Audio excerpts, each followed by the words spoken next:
Olden Demon is known for their excellent videos about the rules of 2nd edition. We have talked a lot about 2nd edition and that video is linked at the end. But as we talked about 40k, we thought about a few topics and tried to understand why Games Workshop ran things a certain way, or why they were seemingly not bothered about other things. It isn't slander, just supposition, pointing out coincidences, and expressing some opinions even if they go against the generally held view of the hobby. I'm overselling it. This isn't that spicy. It is the second one on the peri-peri sauce scale, the universally recognised Nando periometer. When it comes to controversy, I'd just say the same thing as any other YouTuber, which summarised is, I am not involved and can't understand the motivations of the people and companies that are involved. But I'm gonna try! Fundamentally, the YouTuber or Vtuber or agency or company or Games Workshop has stated something or done something, and this is shocking. Or the response to it by a YouTuber or Vtuber or agency or company or Games Workshop is what is really shocking here. This is a bad situation, with no one coming out of it unscathed, and I hope not to express any viewpoint of my own so that I seem neutral on this topic and can gather views from both camps. This is a truly surprising situation, or isn't surprising at all and predictably follows a pattern of behaviour. So what I'm saying for this video is, it was him, it was all him, these are his opinions, the opinions expressed in this video are not representative of Christian von Carmian. But, you may also notice that I don't say a lot. You could call this tacit agreement. Now that I've muddied the waters on what I think, how often should Games Workshop be releasing new editions, and when they do, how should they go about doing it? Looking back and thinking, okay, the last 2 editions, I think 8th and 9th, were obviously one big edition with some iterations, and then they went, okay, we can do a bit better now. To be fair to them, that's exactly how they should do it. I know it gets a lot of stick online, but if you move too fast, you will just lose people. That's one of their lessons that Andy Chambers has constantly talked about.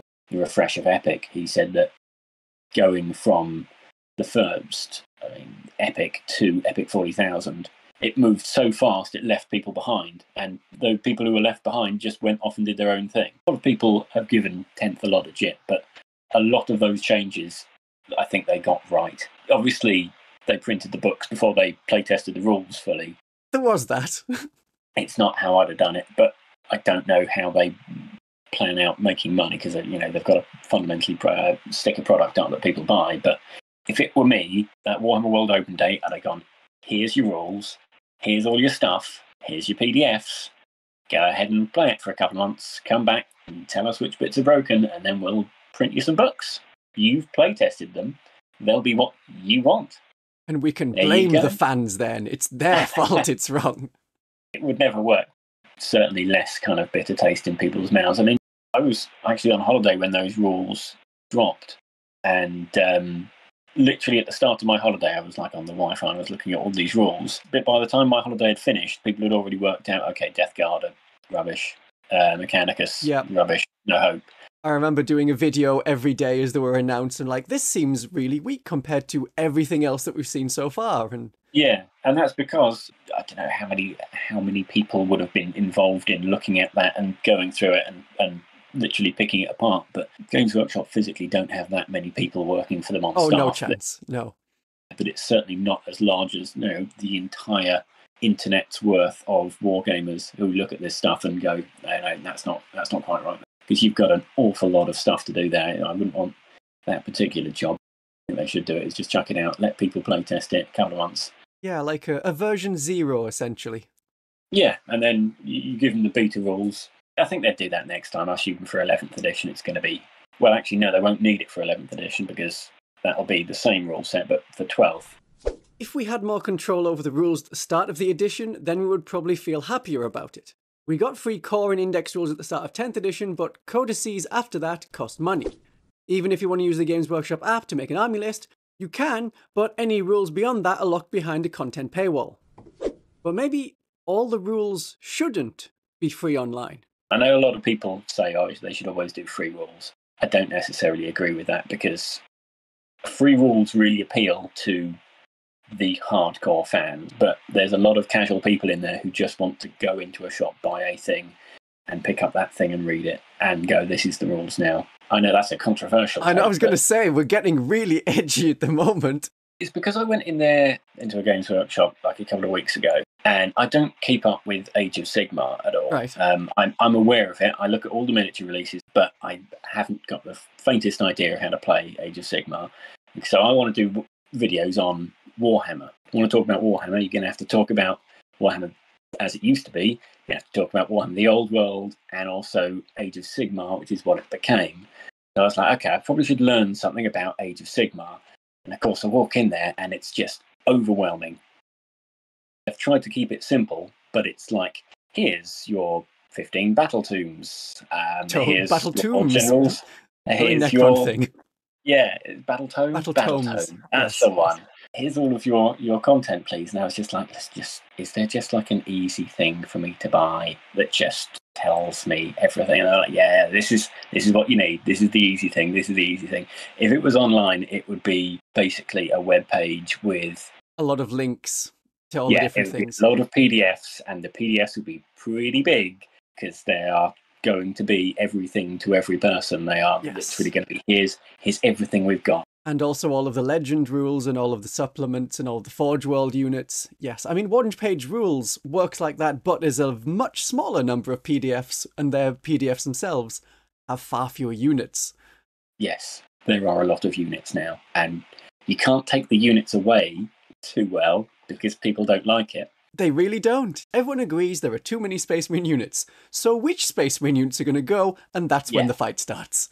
Yeah, and it's like, well, I really like these bits that have been taken away, but I mean, I understand that there doesn't exist the Space Marine Codex that I want, and the Space Marine Codex that I want is very different to the Space Marine Codex that they currently have. They would have to start reprinting Forge World units in plastic and start jamming those into a very specific codex, and then push some of the other designs that I'm not too keen on out of it. I'm like, sure, we need those suppressors, those guys with the flying autocannon. Can we? Yes, that was a choice. Do we really need that attack bike, that Invader ATV? What you're saying there is, sorry, everyone who bought this model, it's got to be a nightmarish world. Which is why they at least have legend rules, but then so many people online are like, no, well, it's not in the main index, it's not in the main codex, so I'm not going to use it. Yeah. I mean, it really depends on, I guess, how you play and how you like to play and how the people around you play. Maybe if Games Workshop did it the other way, like, here's all of the units, and then, for tournament play, the following units cannot be taken. That might get more people... Oh, but then it's like, oh, we need to sell this. How big's your codex going to be then? The main issue is the Space Marine Codex. Other codexes are significantly smaller with significantly less choices. How much do you want to spend on a Space Marine Codex? Yeah. Because theoretically, they could absolutely just chuck all of those rules in one giant Space Marine Codex, but a lot of it is tournament play, and a lot of people want to have tournament play, but don't necessarily ever want to actually play in a tournament. But they want to know that it's balanced. Yes, that's the idea. The illusion of balance, I suppose. Yeah.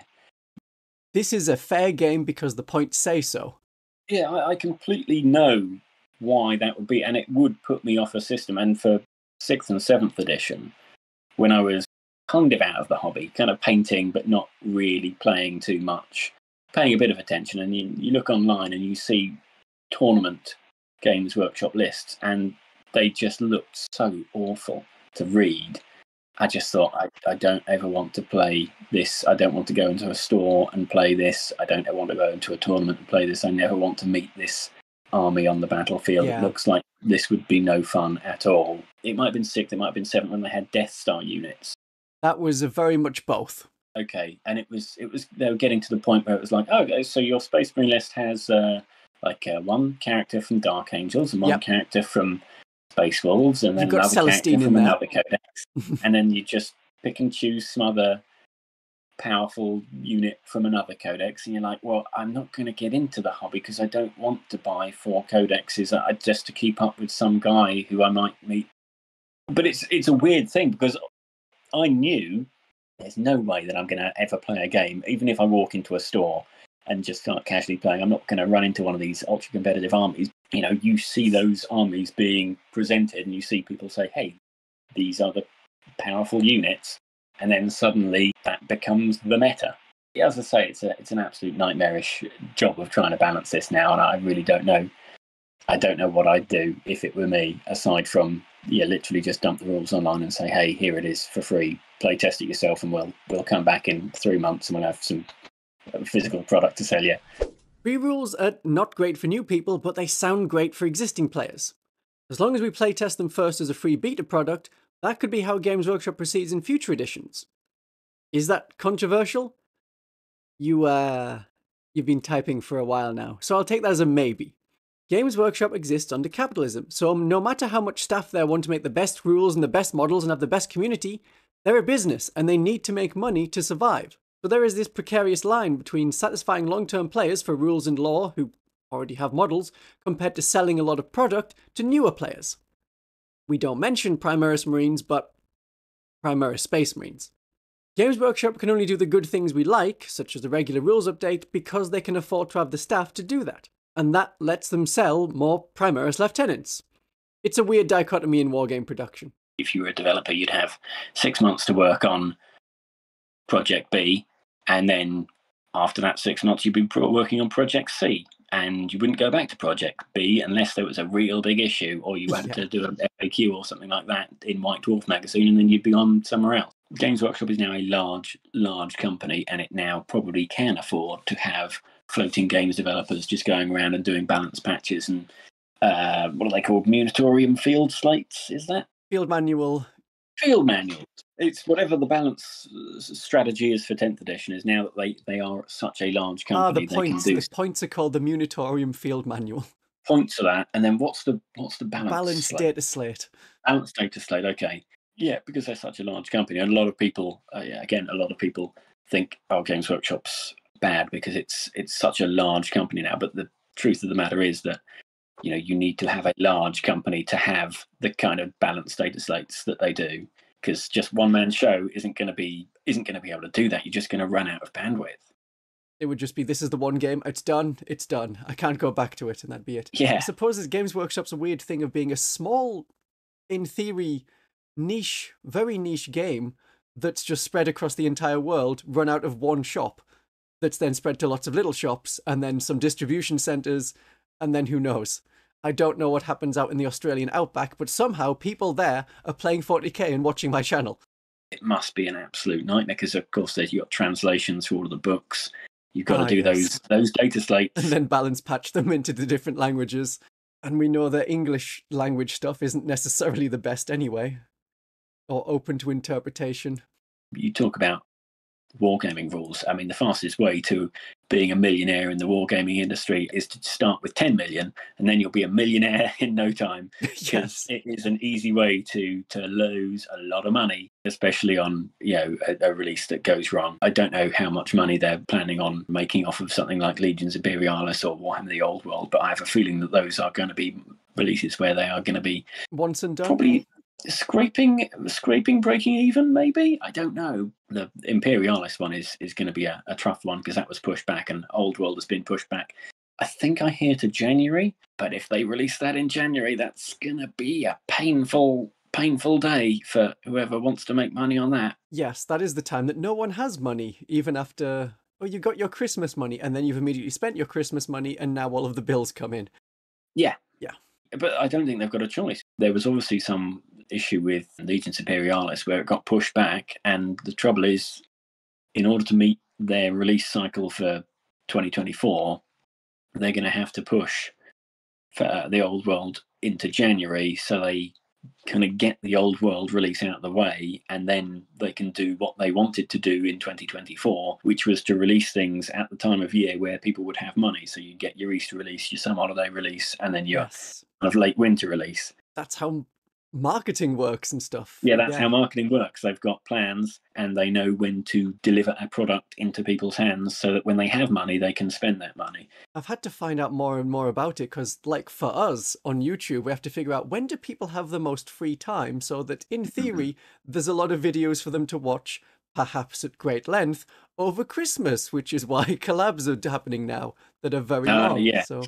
Yeah, bank holidays apparently. Oh, yes. When I did a live stream on English Bank Holiday, way up in viewership. But unfortunately, because of, again, this is most likely someone in a factory made a bit of a mistake, ticked one box too many, and that delayed the entire release and has kind of possibly smash the game system to pieces because the release is going to be... There is a lot to go wrong or right. You've got to have the artwork, you've got to have the rules, you've got to have the distribution, you've got to have all of the things made, the plastics have got to be done, everything has to be in the boxes and the boxes ready. Then they have to have enough warehouse space, because there was last year a flooding outside the Games Workshop building where they lost some stock. I didn't know they lost stock in it. Well, there was a lot of pallets outside of Games Workshop products sort of disintegrating in the rain.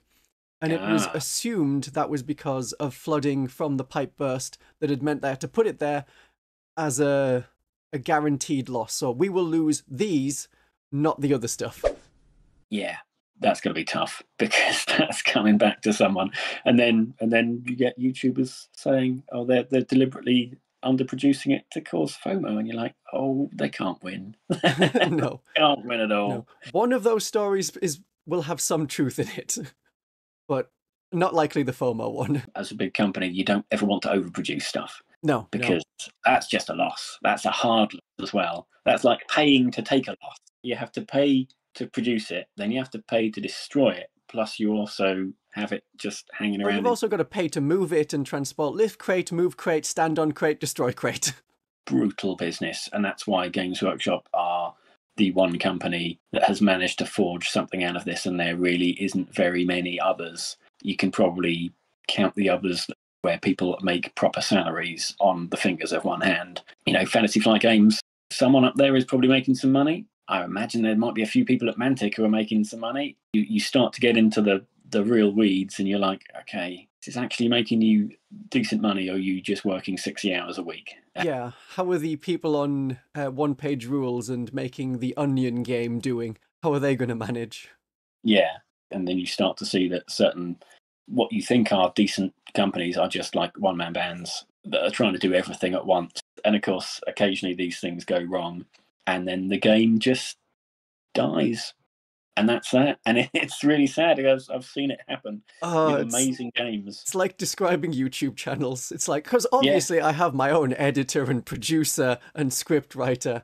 It's going to be hard to destroy a YouTube channel, but it's really easy to destroy a miniatures game. People will get very, very upset if you don't meet your Kickstarter deadlines, or if you fail to communicate, or if you fail to balance it, or if there's printing issues, or if, 2 years down the road, the faction that you think is going to be a sure thing gets hit by something or other, and it's due to production ability, where I thought I wanted to do these 3 factions. Actually, I haven't got the capability, and I can do one of them, and it's not the one you liked. Drop Fleet Commander, amazing product.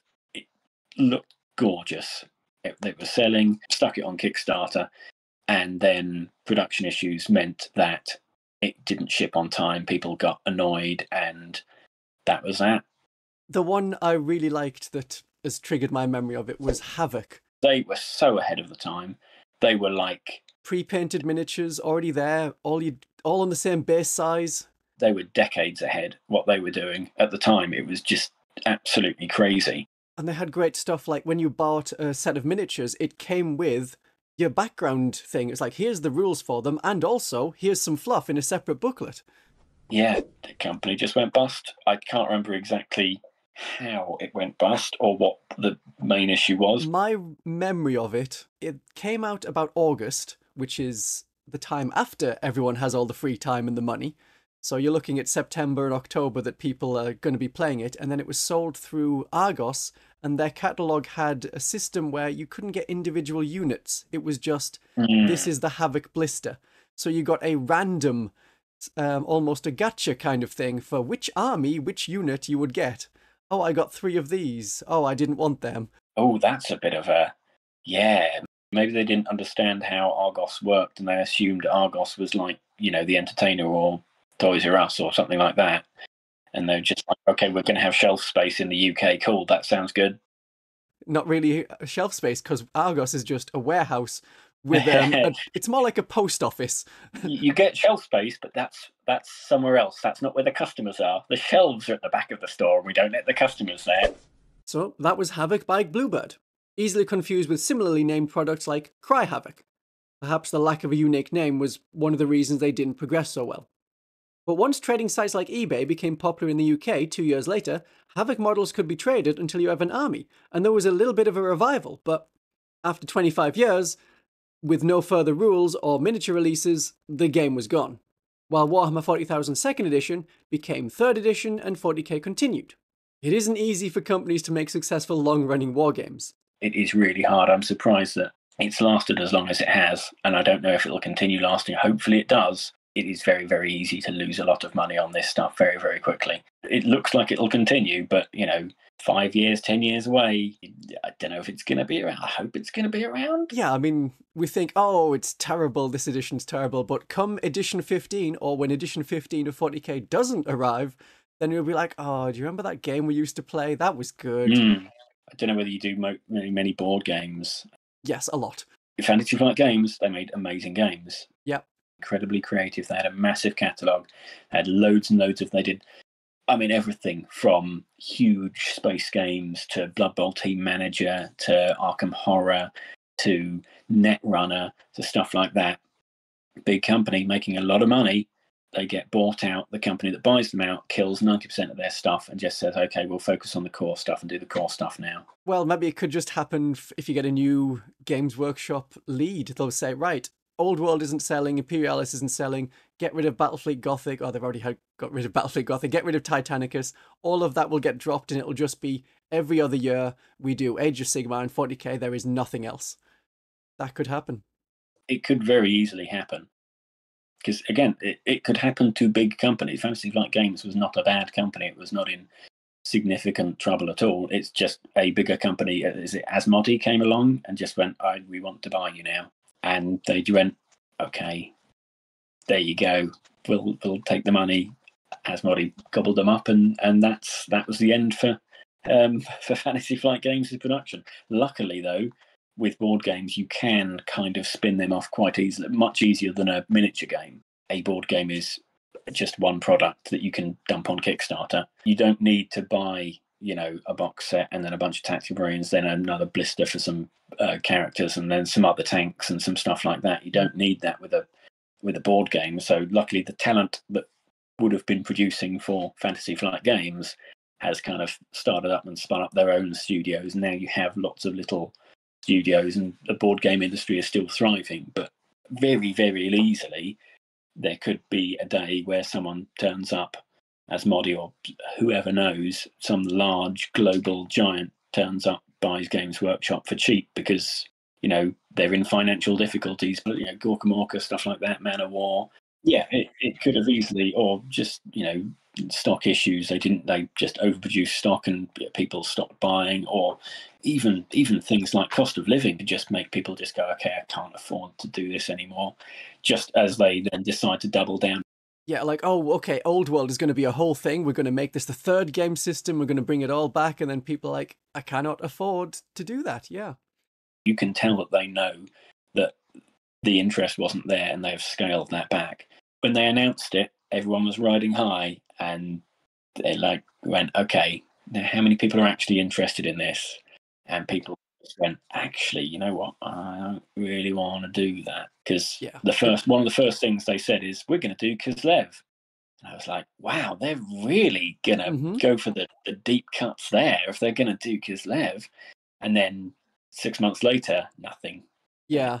There was concept art of the bear and some of the infantry, and we'll leave it as just Bretonnians and Tomb Kings, and that's it. I think it was like 12 months later they said, and here are all the factions you can play. And then there was a separate list of here's the ones we're going to focus on, not vampire counts. So that's me slightly miffed, but it literally would be a risk to do this, because Warhammer Fantasy Battle had like 17, 18 factions when it died. And you just can't support that stuff. You literally only have enough money to buy the one army that you want to collect at one time. There's a very, very small proportion of wargamers that multi-buy armies. Even then, you build it up over decades. Because I'm thinking of the 10 armies I've got for the 3 game systems, then yeah, I didn't get them all at once. If Games Workshop, bless them, anything did happen to them, starting it up from scratch again is going to be almost impossible, and No, it's you'd going have to to be do 4 factions, if that. I suppose you could think of it like the way they started Age of Sigmar, which is the 4 Grand Alliances, which are a bunch of things together. That was version 0, not even any points. And people didn't much like that, actually. There are people out there who don't want to buy it because it got discontinued. Yeah, and Games Workshop's competing with themselves. Here's a new fantasy version called Old World. Oh, we also sell this other fantasy version called Age of Sigmar. Yeah, I mean, technically it is rank and flank. Age of Sigmar is now so different. Yes. But it is a fantasy universe. If you see things as here is your fantasy universe that is going to require a large buy-in, then yes, Games Workshop will now have 2 fantasy universes that require, well, one of them that requires a significant buy-in for Old World. I think Age of Sigmar, they said, okay, we're going to do this so you only need like 20 models. And yeah, if you remember the end of 8th edition of Warhammer Fantasy, it was like you get 2 regiments, hero, and a big monster.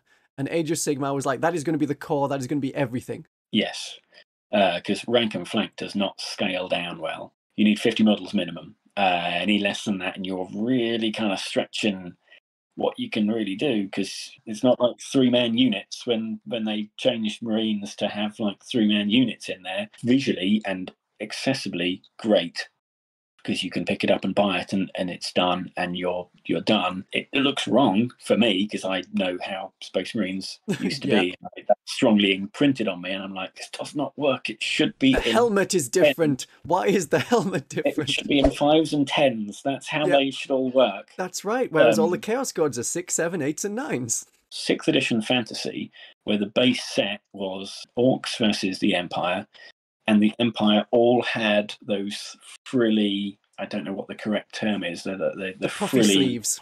Puffy sleeves and puffy trousers. And I think all of the Empire troops had like quarter liveries, so it was white and red livery. Yes. I was like, how am I supposed to paint that? On that many models as well.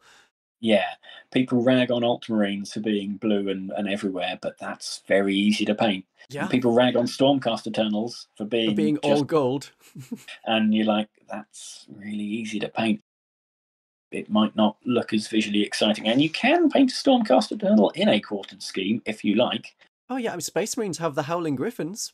Not as your standard set in your standard base set in your game that you're selling to everyone. I don't think they'd ever do anything like that before. That being said, I haven't seen Warhammer Old World's base set yet, but if it comes out and you've got Empire State Troopers in quartered liveries, I will eat this phone, and you can clip that up and stick that on your YouTube. When that comes out in January, I'll just have to eat a phone. Maybe an old Nokia one. They're smaller at least. No, I would never digest them. They're impossible to destroy. I think the starter set's going to be some Bretonnian men-at-arms with halberds and shields, some Bretonnian archers, a unit of Bretonnian knights, 1 hero, and then there'll be the Tomb Kings, which will have a character, possibly on a monster, just so you get your monster in there, some Ushapti or equivalent, so you get your heavy infantry, and then a block of skeletons. And the Screaming Catapult. Is that speculation, or is that something that you've seen? I don't think that's been confirmed. Didn't they say that they were going to do Orcs and Empire in the box set, and it was all going to be based around the 3 empires, and we've seen literally none of that, and it's just been Bretonnians and Tomb Kings. Yeah, that's why I think it's going to be just Bretonnians and Tomb Kings, and you get to keep your phone.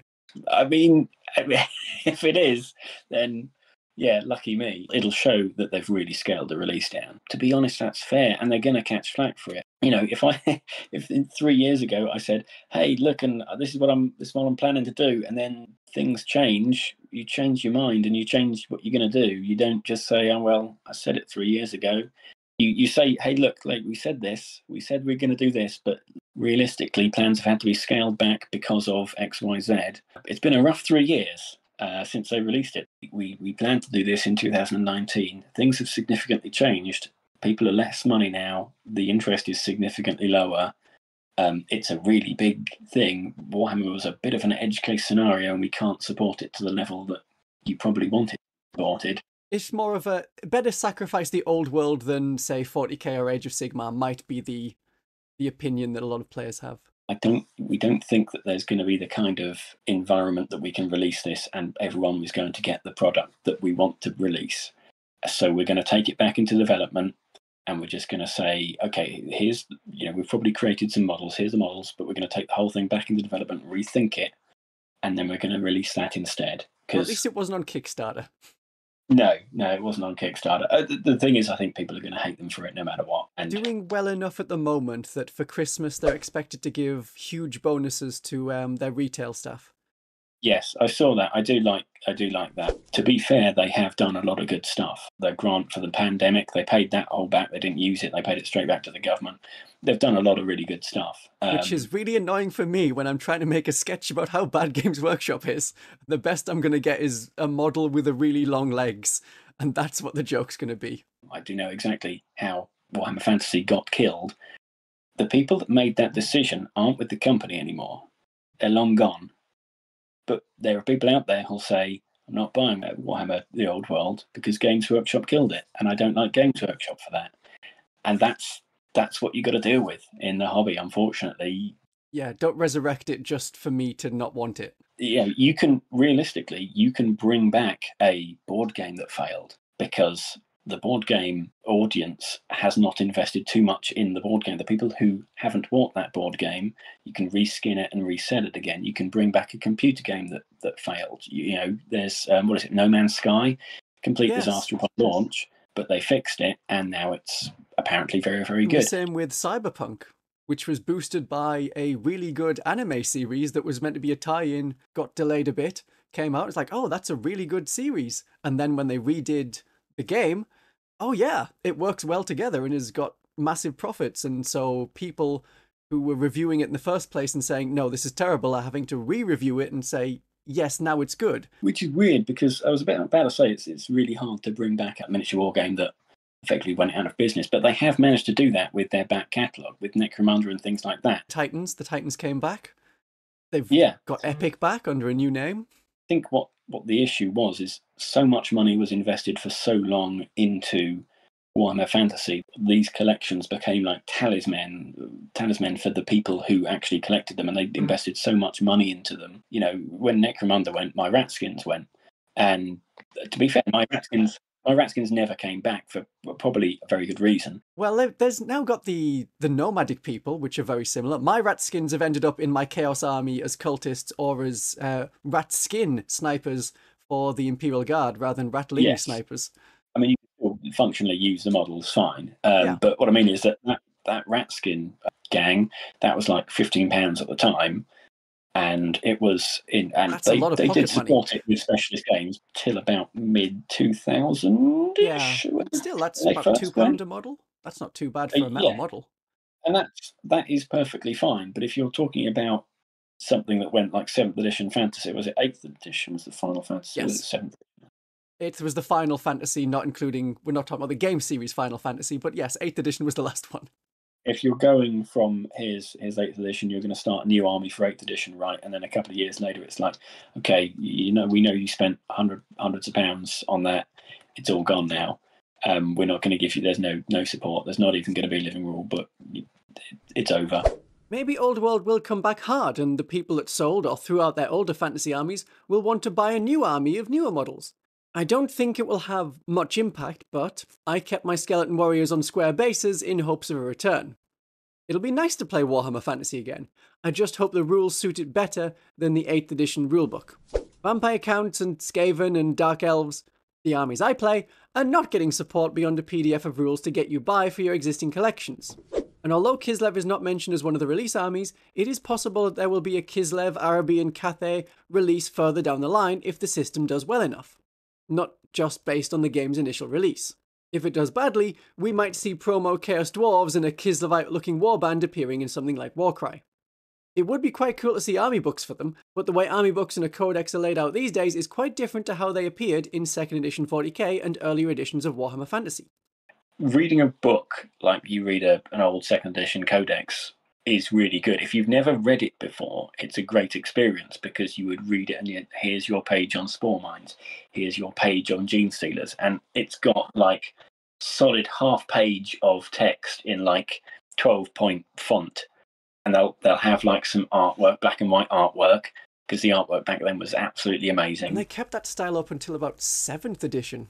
That's the thing. if it's the first time that you're reading about a Spore Mine or a Gene Stealer, it's really fun. Trouble is, if you've been playing the game since second edition, this is all stuff that I can ignore. It's a real problem because you have to have it in there for the new players, but the old players are like, don't need this, don't need this, don't need this. Just scroll to the back where the army list is. And then... Scroll, as if it's digital. I've bought this £30 rulebook and I only need 8 pages of it, and that's a bad experience. But there's no other experience apart from giving the rules for free. But then the rules for free don't work for new players, and you're like, yes. well, yeah, it gets into a weird state where you've got different products for different people. Yeah, you want to get it so that new people can actually play the game, and it isn't just going to be a bunch of old beardy men. Then, of course, if you're a new player and you're thinking, okay, I'm going to buy this £30, but hold on, if I was an existing player, I'd get the rules for free. Oh, this doesn't seem... Why don't I just get the rules for free? And then you get a complete disconnect because you've got new players effectively avoiding your lovely made £30 rulebook that you've just lavished. And spent the artwork, the new artwork, the compiling all of the text, assuming you're not just copy and pasting from the last edition, printing it, editing it, proofreading it, distributing it. And then you're creating a product and you're popping it out there, and you have also effectively, and everyone online will say, don't bother with this, go and download the rules for free. Yeah. And you're like, oh, that's wargaming, it's really hard, easy way to lose a lot of money. We're not going to make money anymore then. Okay. That's gonna suck. It's a tricky thing because talking about money and things like that on YouTube is always going to be an incredibly contentious thing because everyone's circumstances are different. Everyone has a different relationship with money, and some people legitimately do not have the money, and they think, well, for obvious reasons, I'm not going to spend what money I have on effectively a vanity product, which is a hardback Tyranid Codex or whatever Codex. Hypothetically, if you were only able to get food money from people giving you tips online, then yes, I see how you could then not be able to afford all the fancy new codexes. I feel like this is probably coming across quite close to the point where we have, there's an argument going on in the YouTube comments. I know, we have to be beloved, but also, my goodness, are we controversial? It's going to be a controversial thing. I don't think there is any kind of happy medium here. No, without saying, right, these people cannot play the game, either because they cannot afford it, or because they're too new for it, or they've been around too long. It's a difficult one, because at one point the company needs to make money, and it needs to get that money from people like me, for instance, who walk into a shop thinking, I need to know about Age of Sigmar. Where do I buy to learn this? Yeah, whereas I walked into maybe the same shop and said, can I have the free model of the month? Thank you, goodbye. Yeah, it's tough because the online narrative could very, very easily become just pick all of this stuff up for free and you never need to effectively buy anything from the company ever again. That's why Games Workshop still prints books for new players to buy. If they walk into a shop and want to walk out with everything to play the game, they don't want to be told, oh, go away and look up the rules online. Print it yourself. But while you are printing the rules, are you going to start printing the models with a 3D printer? At that point, the games company doesn't exist anymore. All avenues are covered online, the rules and the models. But is home 3D printing really the end for miniature companies? I know, that's always the thing where you don't want to recommend 3D printing too much, because yeah, that does stop the company that makes all the stuff that you are wanting to get into from actually working. Oh, it's so awkward. Here's another controversial take. 3D printing isn't going to be a big thing. I don't think it's going to ever threaten that. This is going to be one that you can stick on YouTube. 3D printing, it's never going to be something that is going to seriously threaten the industry. I think giving away free rules probably would, but 3D printing is such a kind of very niche thing. Yeah, not everyone is going to own a 3D printer. It does require, it's a surprising thing. You can't say, oh, I'm going to save money so much by doing it, because you have to buy the massive 3D printer. You'll occasionally see the comments, I brought a 3D printer, now I never need to buy models again. I'm like, okay, how much did that printer cost you? How much is the upkeep of that printer going to be? And can you produce models of similar or better or good quality? Yeah, where are you getting these models from? I hope you're not just trading free STLs online. Because, I mean, a lot of people aren't. A lot of people are getting their models from Patreon accounts and things like that. But realistically, if this was a big thing, these Patreon accounts would be massive. And they're not, because I'm sure if you went and looked online, you could find 3D STLs for virtually everything. They wouldn't be very good quality. You'd be able to print them out for free. Perhaps not for free, perhaps for no additional cost is the better way to put it. You know, if you've got the space for a 3D printer, then that's great, but it's not going to kill the hobby, because the vast majority of people are people like me walking into a store to buy an Age of Sigmar rulebook, to play a game, to understand it. Now, when you get people online saying, here's the free rules, just go there, have the free rules, people will absolutely do that, but they won't say, okay, no, don't buy from Games Workshop, buy a 3D printer first, then set it up, then buy all of the resin, then buy all the STLs. They're not going to do that. I've thought the same thing. I haven't got a 3D printer. The only reason I would want it is if it was like, okay, these monsters, like greater demons, if I wanted a lot of greater demons, it may become more cost effective. Or if I wanted a model that's out of production, then I could get something very, very similar, but not the actual model I wanted. So the only reason to do that then is because Games Workshop doesn't sell it. But you have to be very, very specific to need your very specific miniature part 3D printed, like conversion kits. Oh yes, it's like, I need to like Space Marines, and I need to like this chapter of Space Marines, and I need to like this unit of this chapter of Space Marines, and then I'll be interested in your shoulder pads. You can kind of get companies who'll print out kind of Space Marines, and you're like, yeah, it's kind of like a Space Marine, but it's not quite like a Space Marine. And I wanted a Space Marine because I was invested in Games Workshop and the 40k universe. I want this thing. It's like going to a store. If you've got someone who likes Superman and you come home from a store and it's like, this Superman, why has this Superman got a different logo on his chest? Why are the colours all wrong? I mean, I guess it's kind of like Superman. The Aldi version. There are people who'll just go, okay, that's good enough for me, and that's fine if that's your thing. Again, if you don't have the kind of money to invest in this, but you want to enjoy it, in the example in my head right now, effectively giving a child a present, and the child is quite young, and you go, here's your superhero that I've just got. It's not quite Superman, but it's quite similar. You know what? I enjoyed my action dude I got for Christmas one year, rather than Action Man. Plenty of that way back in. I mean, there's plenty of that now, to be honest. Yes. But, you know, if that's what you want, let's go for it. Realistically, 3D printing is still going to be a niche. No amount of people typing in the comments, but I've got my 3D printer. I can do anything. That's not going to change anything. You know, if you've got one, great. That's good for you. I hope it keeps functioning. I hope it doesn't jam up with whatever resin you put inside it. I hope that all the files you get in the computer system you use to run it from the computer to the 3D printer keep being compatible. I forgot about the software not being supported. Hopefully it keeps going. Just listening to Steve Jackson talk about Games Workshop with the 4 billion, it's worth £4 billion. That kind of stuff isn't going to threaten them. It's overproducing boxes. Yes, if they collapse, it'll be internal issues. And then someone buys them out because they think, okay, this is just a company that shares have gone down for a temporary issue. I will get the company at a low price and we're going to scrap everything else. And then you'll be selling Space Marines and Age of Sigmar core sets for the next 10 years and I'll make that money back and that share price will go up again. That's how the company ends as a creative force. You won't be seeing things like Warcry. You won't be seeing weird, cute crab creatures for the Deepkin. And that will be really sad. This is why Wargame is a really bad idea for anyone. What are we doing? What are we all doing here? This seems like a really weird niche industry. You know, it could easily have not happened like this at all. It's just like the collection of events that have transpired that have turned, you know, second edition 40k into this massive juggernaut could very easily well have not transpired. The retail stores could have got shut down. There was a point where the retail stores weren't making money. They could have gone.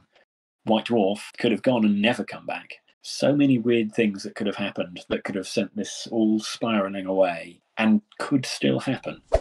So much as we all rag on Games Workshop, and rightly so, we want them to improve. It would be rather sad if they went away.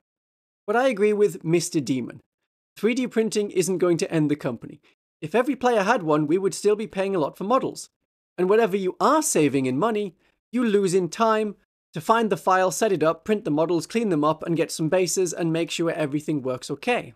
If 3D printers go way down in price, and importantly the material that becomes the model goes down in price, I'm thinking the relative cost of ink printers compared to the ink, then maybe 3D printing will become more mainstream. but it's a whole new skill to learn before you get some models on the table. But it is going to take printing a whole army without any mistakes, where you print the wrong size, or they snap, or they're too top heavy and break, or they have cracks along the barrels. When you have done that, you will have an army of not 40k models for slightly cheaper than a 40k army of good quality plastic. Or you could just go straight to buying alternative sculpts. Remember, if the models you print are slightly off scale or noticeably not Games Workshop models, then some tournaments will tell you to drop them or be disqualified. 3D printing might work if you end up as the one player at your local club that has a 3D printer, and then you can take a month's worth of requests and make 12 crossbows, 11 skeleton horsemen, 10 imperial guard heads, 9 pairs of wings, 8 scorpion legs, 7 plague axes, 6 crab claws, 5 space marine legs, 4 barricades, 3 sniper rifles, 2 inferno pistols, and the left side of a rhino. So there were some opinions on wargaming, mostly Olden Demon's views. I have certainly never pointed out controversial things or gone against the grain. Nope. Never. And if you missed us talking about 2nd edition and what that was like, that is also linked here. My darlings and viewers, have a great day of 2nd edition 40k.